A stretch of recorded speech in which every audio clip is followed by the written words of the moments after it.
Hey guys, welcome. I don't know if you guys could hear me. I hope you can. Um, Welcome to, you could say, my first episode, my first video, my first,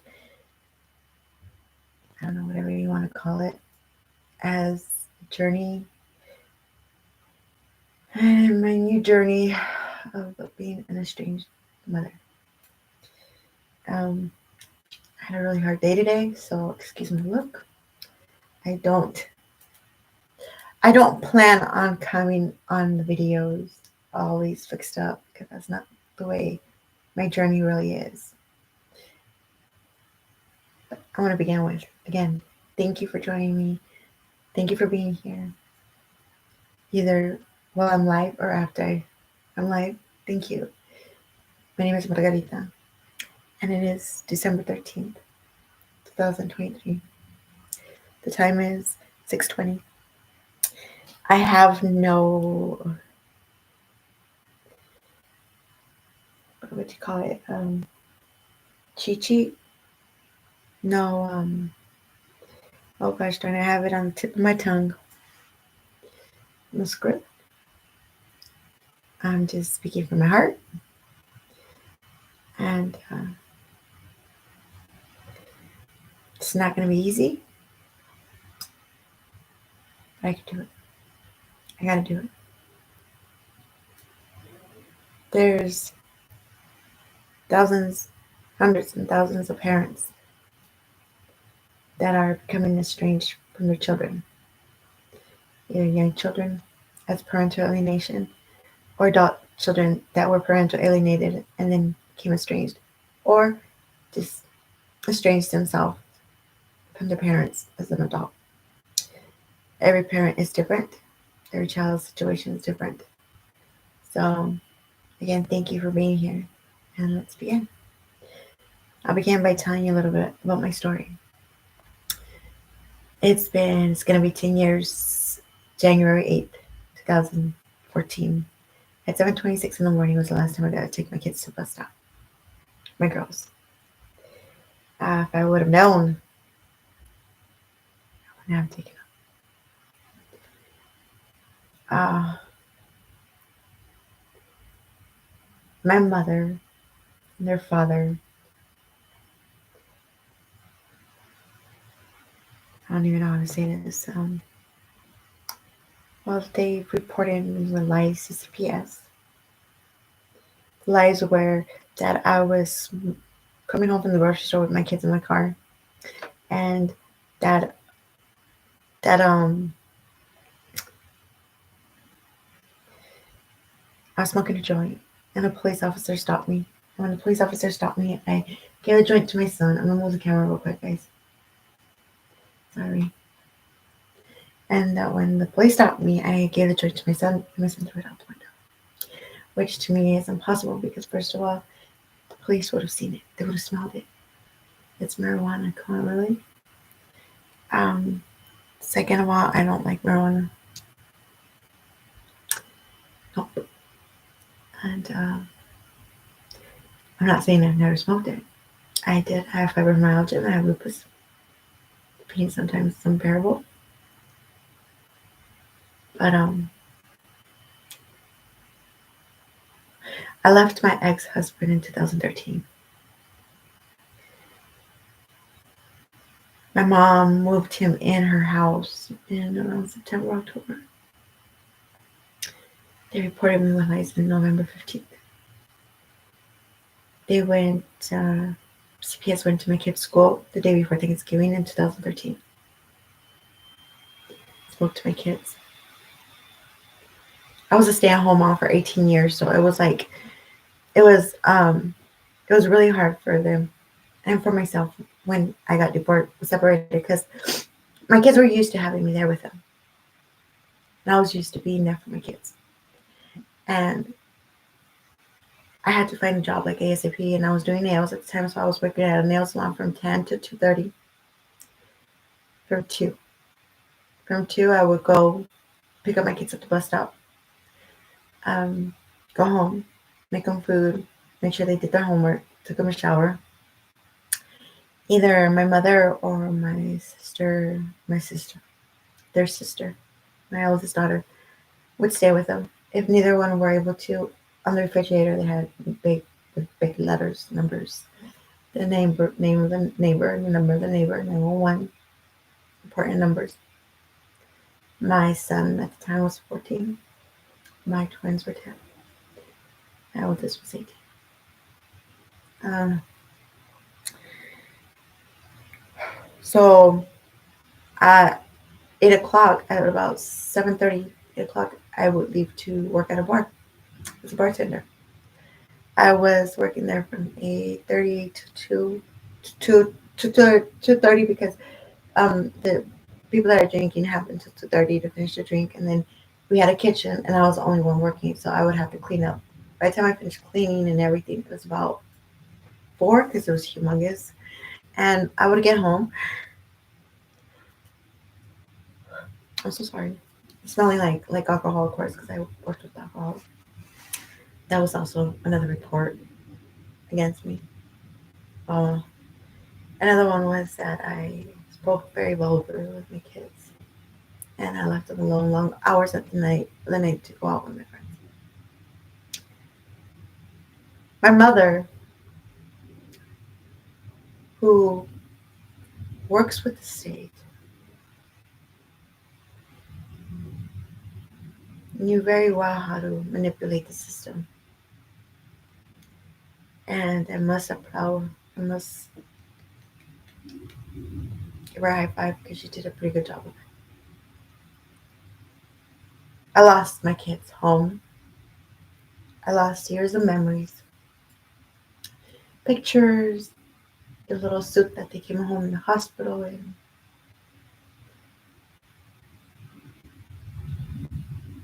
uh, the little first shoes, blanket, really important stuff that I thought they would have liked when they had their own children. They threw away a lot. They threw away. My son had a big old Rubbermaid box, those really big blue ones, of freaking Legos that he used to build all the way to the top. And he just knocked it down. I used to think that my son was going to be an architect.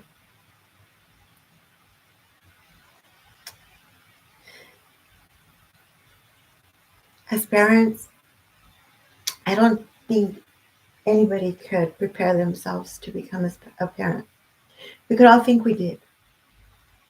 We could all think that we are ready, but in reality, are we really?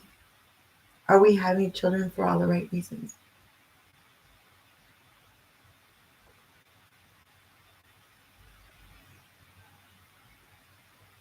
Since I was a little girl, I had a baby doll. Her name was Red.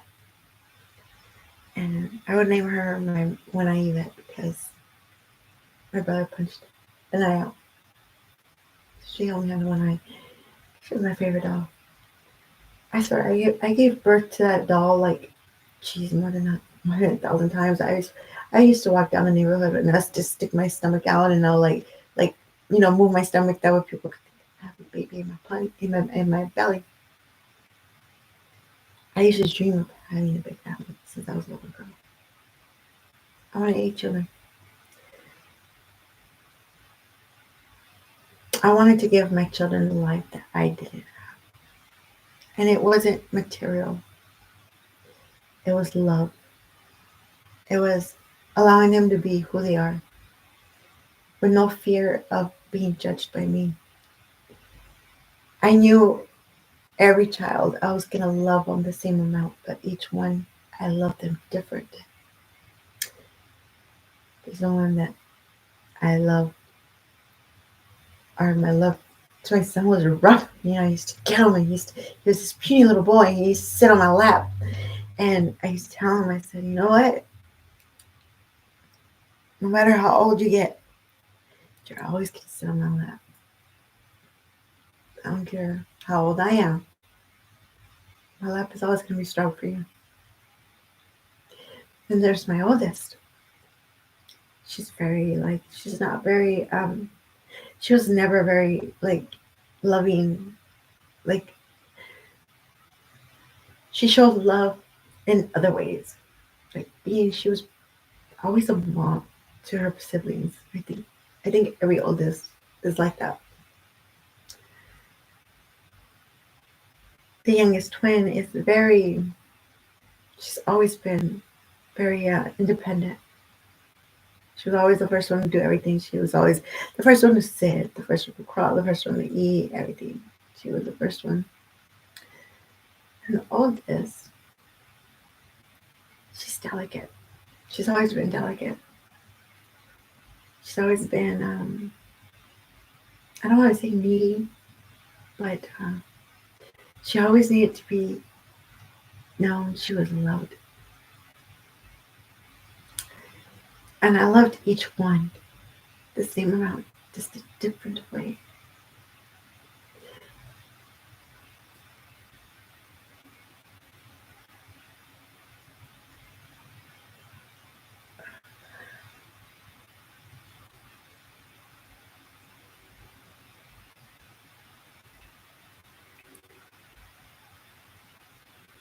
I don't think there's, I want to try this without crying, but be patient, please. I don't think there's any easy way. I'm not gonna I'm not gonna tell parents it gets easier. No, it gets actually harder before it gets easier.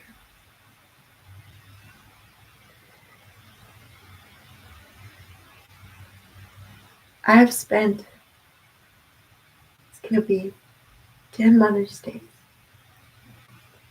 10 Christmas, Thanksgiving, birthday, their birthday, Easter, by myself. The first couple of years, the first 5 years, I would oops sorry, I kicked the camera. I would on the 24th I was able to go to my mom's and I was able to see my kids for a couple hours. I would take them a gift. I would have to leave by 5 o'clock because their dad was gonna go to my mom's. And I was not allowed to be there.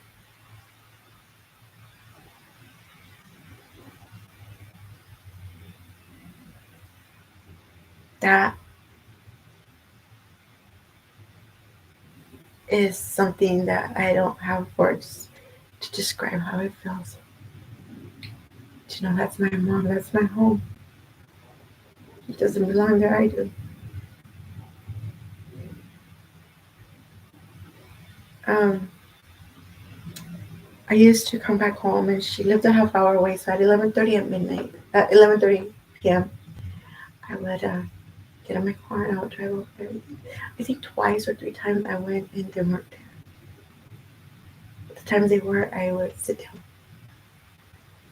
in my car. I would get there right at midnight and I would be sitting in my car in front of their house, parked in front of their house. They never knew me.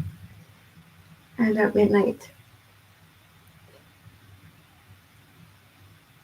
I would see how they would be jumping up in joy, I don't know, hugging each other, singing Merry Christmas, I guess. And I was in my car and I was looking through the window and I was like, that's my family.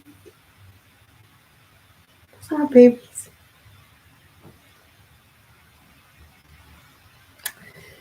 My mother used to paint ceramic and she painted us all manger. She says manger, the donkeys, the camel, the three wise men, everything. Well, when my grandma got sick, I wanted her manger. I couldn't find it. I only found one thing. I only found a camel. And that camel was in the middle of my car right there, and I got it. So every year when I had my children, we had the manger right there. We had baby Jesus, and then we would get it. We'd give him a kiss on the forehead. We'd sing him happy birthday in a circle. We'd pass him on in a circle. Excuse me. And I got that camel, and I started singing it happy birthday like it was 50s. I wished it a happy birthday. and I wished my kids a Merry Christmas. I would come home, I would drink some muscle relaxers, 2, 3, and I'll sleep throughout Christmas. I knew nobody was going to come over anyways. I lost everything. We had just bought a new Christmas tree, and every year we got decorations. My mom would give us decorations every year when we were married. I lost those. I lost Christmas when I was 5. My mom gave them back to me to put on my tree.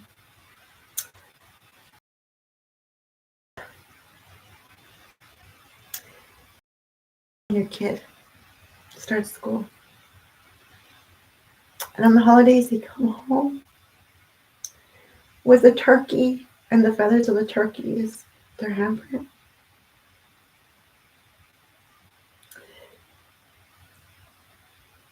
I had my daughter's in a ceramic plate that I would put up every year for Christmas. I had my son's turkey. They're 5, 6-year-old hens. And I took such good care of them because I was never going to see those hens again. At least not that size. Those got thrown away.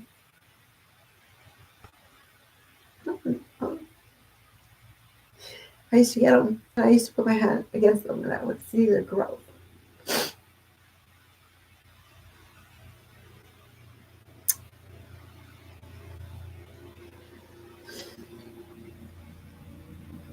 I fought for my kids.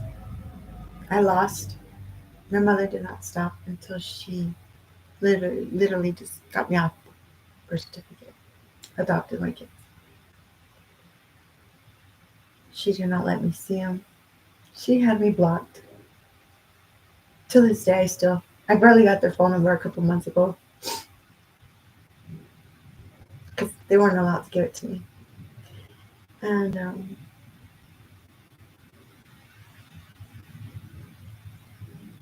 it's been quite a roller coaster. There was a lot of things that were not done properly in our case, the investigation. With the truth, my ex-husband gave his rights away right away to my mom, which made it more difficult for me.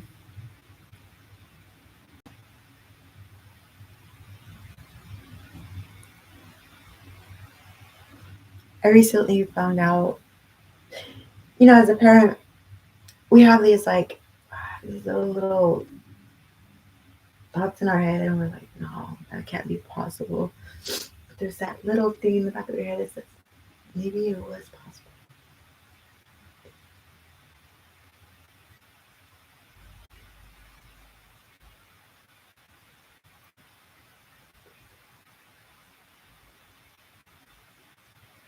I found out recently that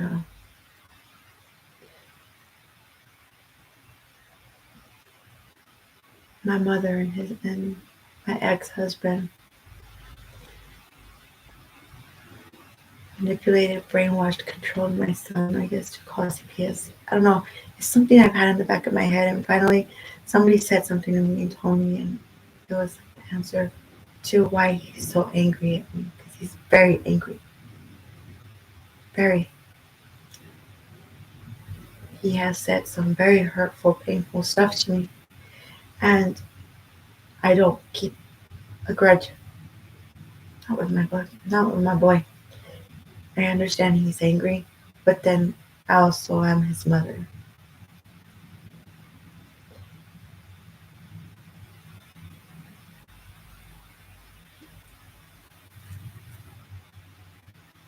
I had another part of the CPS case was that when my twins were born, I went through postpartum depression, bad postpartum depression. It was causing me panic attacks.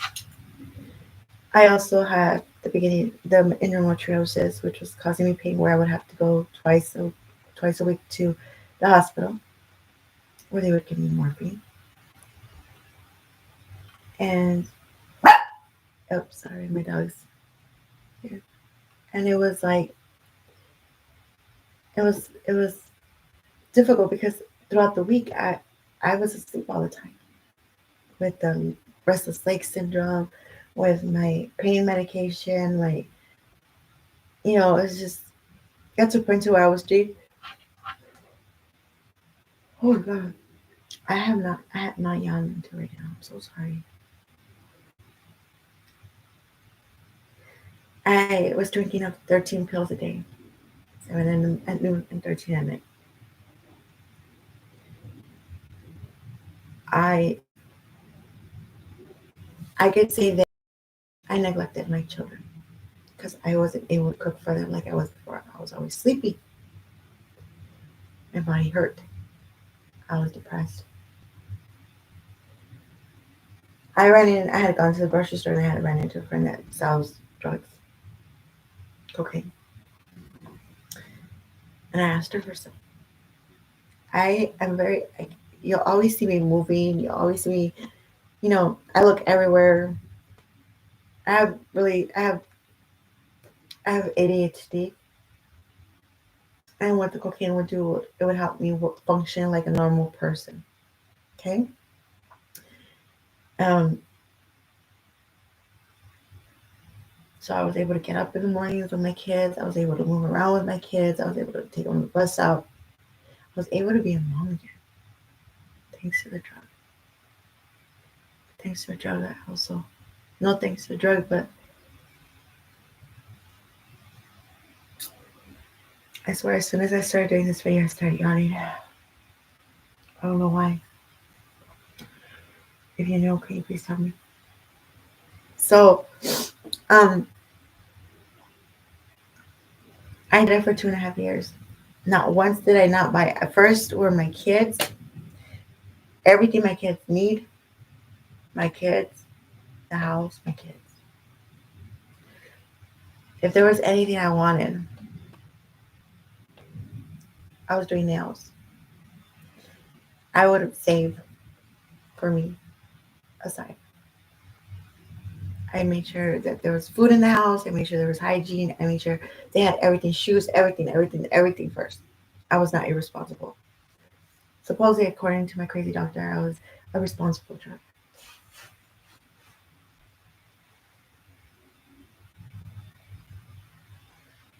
I was coming out dirty and I didn't understand why. Neither did my counselor because I was swabbing for her and dropping for CPS on the same day sometimes. And sometimes I was coming out dirty with shit that I didn't even know what the hell it was.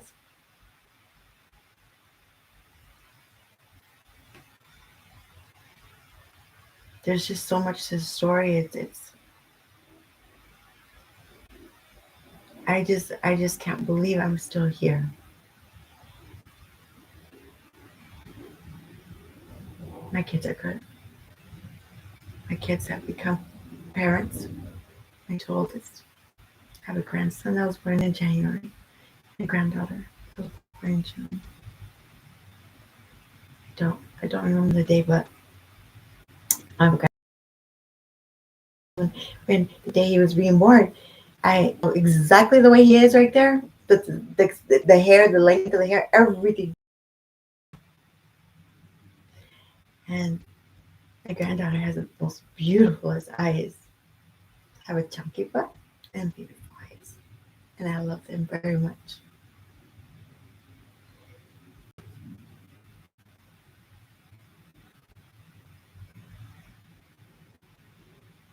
How it's been 10 years. How have I gotten from the first day, January 8th, to today present? I don't know. I'm being honest, I don't know. I isolated myself for 6 years. 10 times to the grocery store is 10 times too many. I could say I lived homeless, but in my home, I would go weeks without eating, hygiene, trying to figure out how to just keep clean and fresh. With nothing, because I didn't have nothing. My dogs were eating pasta. I didn't have a cooler, strong cooler AC here or a heater. I didn't care. All I wanted were my kids. That's all I wanted were my kids. My truth to be heard to free my kids.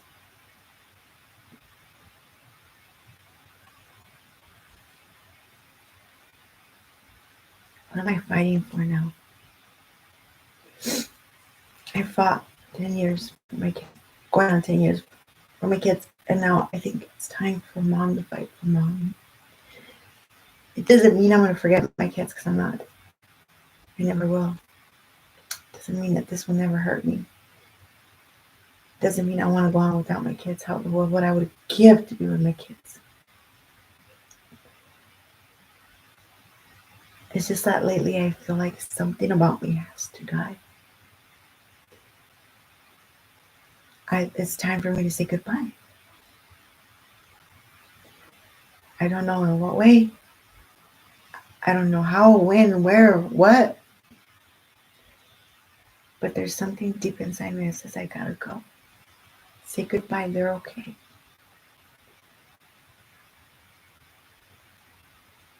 Are they okay? I don't think so. I think they are making the best of it. And I don't know. I don't feel I'm mentally stable sometimes. I cry a lot. I don't like people. I'm a loner, but I feel so fucking lonely.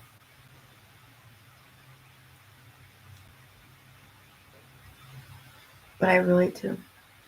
I really feel like my kids are good. They're okay. I could leave now. Look at my bags.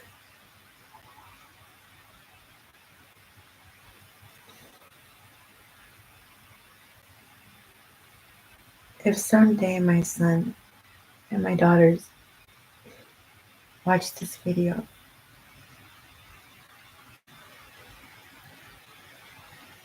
I want them to know how truly sorry I am. And what I would have given to have had a magic wand. But I didn't, and I'm sorry. I'm sorry for your trauma. I'm sorry for your pain. I'm so sorry. There's nothing I could do now besides help you heal. And you guys help me heal. We're strangers. We don't know each other. I'm still looking for my 10-year-old twins and a 14-year-old son and my 16-year-old daughter. They are now 28, 24, 20. We've grown apart. I'm an internal, external trigger from.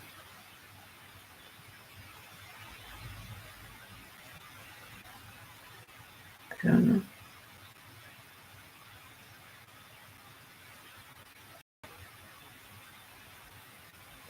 So what's next? What's next is, I don't know. If you could like help me choose, help me, I would say, that would be wonderful.